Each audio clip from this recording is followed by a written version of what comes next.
Greetings ladies and gents, Ilzy from Heathen Sen here, welcome to my channel. Today we've got a comparison review between Creed and a new niche clone house from Melbourne, Australia. So before we go on to a review, I'd like to thank my subscribers. I hope you've been liking the content so far. And for those who haven't subscribed yet and viewing my content, please hit that subscribe button. And we've got some fragrant videos like this coming to you soon. Now the comparison review we've got is Creed Millesime Imperial. I don't know if I've actually got that right over here. It's just a sample bottle. And we have got Seneca Parfums version of Millesime Imperial. So basically, okay, I've had a couple of these little sort of sample bottles. I've smelt it a number of times.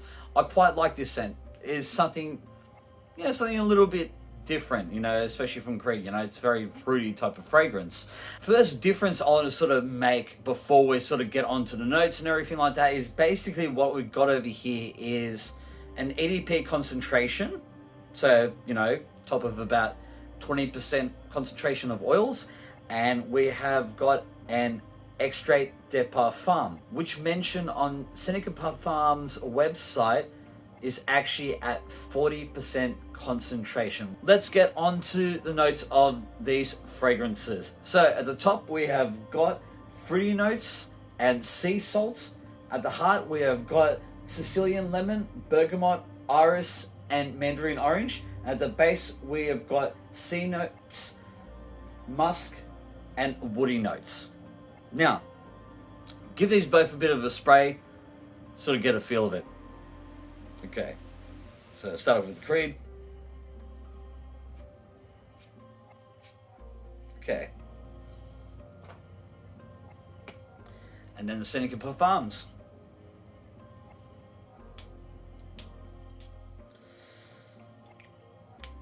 Okay, so let's give this a bit of a smell.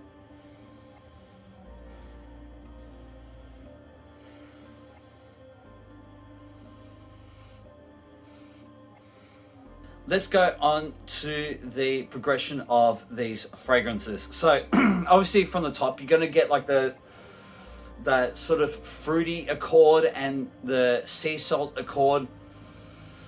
And from what I've heard before is you get this real melon type of feel at the top. And I definitely get that with the Creed. Although, because of like that high concentration of oils, I've noticed it's so much more potent in the Seneca Parfums one. It just really sort of like comes out at you. And the great thing is also, I mean, like I've really noticed like a little bit of something else in there. It's almost like, it's like a Granny Smith apple. It's kind of tarty. It is very nice and I quite like it. It's juicy. And, you know, with the sea salt, yeah, you definitely get more of a concentration, obviously, of the sea salt accord. You know, and this one, like, it sort of rounds off, like, those fruity notes a bit more. Like, you get it over here, but obviously not as much of a concentration on it. But also, let me see. Okay, obviously with this progression, we're going to go through the longevity of the fragrance. So, let's go with that. This one, you know, at least for the top notes, I'm getting maybe about an hour, hour and a half, whatever. So it does last pretty long, you know, for what it is. Although obviously it is pretty soft. So that's when I notice like that sort of like melon type smell sort of go away. And then going into those middle notes with all those citruses and the iris. For the Seneca Parfums one, I'm actually getting over a good 2 hours. So that was actually really a shocked, bit of a surprise. I didn't really expect that for the top notes. I mean, look, let's be honest, when it comes down to like a lot of the notes that you're actually getting in these fragrances, yes, they're aroma chemicals, they are synthetic, you know, but both of them are really done well. Anyway, see, basically when it comes down to those middle notes with all those citruses, the Sicilian lemon and the bergamot iris and the mandarin orange, it comes down to that, and it's a bit more fruity. Obviously the melon type smell sort of goes away, and then you get like those nice sort of citruses in there, very fruity. it's a lot more subtle on this one. Once again, because of the concentration, I've noticed it is a lot more subtle. It doesn't really sort of come out as much. This one, it just like sort of keeps on going, like as in, you know, the strength that you get from those top notes, it really continues on with those heart notes as well. And the iris really sort of brings out, I don't know, like this sort of nice floral, sort of soft kind of lipsticky feel. I mean, like, okay, you definitely normally get that from the iris, but it's not as much in this one. It's definitely overcome by those citruses, and it has that really nice fruity, almost like tropical like sort of feel to it. But anyway, like those heart notes on the Creed seem to last about maybe 4 hours, onto that 4 hour mark. For this one, it seems to be going all the way until like 5 hours now. And then when it gets to the base notes, you know, you got like the sea salt, no, sorry, what am I saying? The sea notes, the musk, and those woody notes. So the woody notes, I've noticed it's an aroma chemical compound called iso-E super, and it's something that like it seems to like sort of come out different on everyone's skin. You know what I mean? Like a little bit different from one person to the next. For me, I'm getting this sort of, how should I say, slightly green, more of like a sandalwood creamy type of vibe, and it's a little bit vanillic, I've noticed. It's like it's got this nice sweetness to it, and the sea notes, you know, it comes out nicely. It's sort of ozonic, a little bit salty and everything like that. And with the musk, it sort of cleans it up. It's like a nice white musk, keeps it very clean and like, and a little bit of powderiness to it. So it is, at least on the Creed one, it's almost feels like I'm going a bit anosmic to it, because it doesn't really sort of come out too much. It's there. It definitely feels like a Creed DNA, at least at the base. Otherwise, in the Seneca Parfums one, you know, you get more of that sort of creamy, sandalwoody sort of feel to it, and slightly vanillic. So it's a little bit sweet, you know, and it's actually sort of coming out a bit more.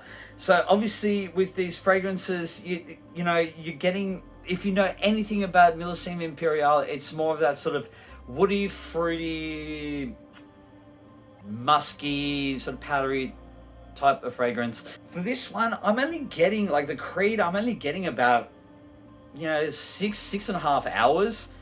For the price that you pay, I'm like seriously been so hesitant to even want to buy it. I mean, I've had, as I said, like a couple of those little sample bottles. As much as I liked it, it's just, I don't know, it's too soft. It just doesn't last long enough. But what I'm getting out of this one, you know, once again, you know, you've got these sort of like a lot of citrusy notes, so they're very highly volatile. They won't last as long, but still, I'm getting a good 8 hours on this one. So that's like almost 2 hour difference.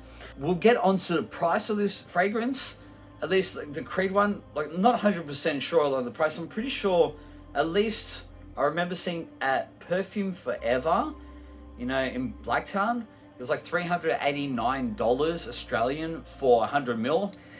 Ugh, probably a bit much. Now, this one only comes really in a 5 ml sample at the moment. So what they're doing at the moment with Seneca Parfums, you know, they've released like a batch of fragrances, probably about like 7 or 8 of them, and you know, as like full bottles. So they will have like the 5 ml samples, which they actually got a number of different sort of clones in the 5 ml sort of vials. And I guess they're obviously testing them out at the moment, see what sort of catches on, and then sort of release a little bit at a time. But anyway, this one only really comes in a 5 ml bottle. But the thing is, it also comes in, let me see, I'm pretty sure it was a 20 ml bottle and a 60 ml bottle. For what I remember, the 20 ml bottle is 29 Australian dollars, and the 60 ml bottle is 89 Australian dollars. Not 100% sure of those figures, but regardless, I'll put those prices on the screen at the bottom, and I'll put the Creed ones at the top at least, so you have a good comparison. So to be honest, for something that lasts that much longer and smells just as great, if anything just better in my eyes, in my nose, I think it's really sort of honestly goes towards this Seneca Parfums cologne. I'm absolutely in love with it. I'll definitely buy a bottle of this myself. Now let's go to the projection of these fragrances. So, I mean, look, they're, at least the Creed is definitely more of an intimate one. It doesn't really project sort of far at all. It's within half an arm's length, but it is very nice. It's a nice, uplifting, personal sense. So regardless of it projecting far or not, it has a nice feel to it. Now, this one is a little bit more. It's within an arm's length. It's nothing ridiculous, though. I didn't sort of like get any sort of people sort of asking about it from far. So it is just like this one. It is a bit more intimate, a little bit more projection, which is really good. Obviously, more concentration, everything like that, lasts longer. That's great. Anyway, this has been my comparison review between Creed Millesime Imperial and Seneca Parfums cologne of Creed Millesime Imperial. Please go check out Seneca Parfums website. I'll leave a link in the description below. And before I go, I would like to thank the owner of Seneca Parfums, Eleanor, for sending me out this sample vial, along with actually a number of other ones. I'm pretty sure I've got one for Baccarat Rouge 540 and Creed Aventus. So I'll be testing those out soon and doing a review on them as well. And I hope you guys have liked this review. Please like if you like what you see, what you hear. Please comment, subscribe, and hit the notification bell for more fragrant videos just like this straight to your feed. And remember, if you smell good, you feel good. Blessed be to you all, and I'll see you on the next video.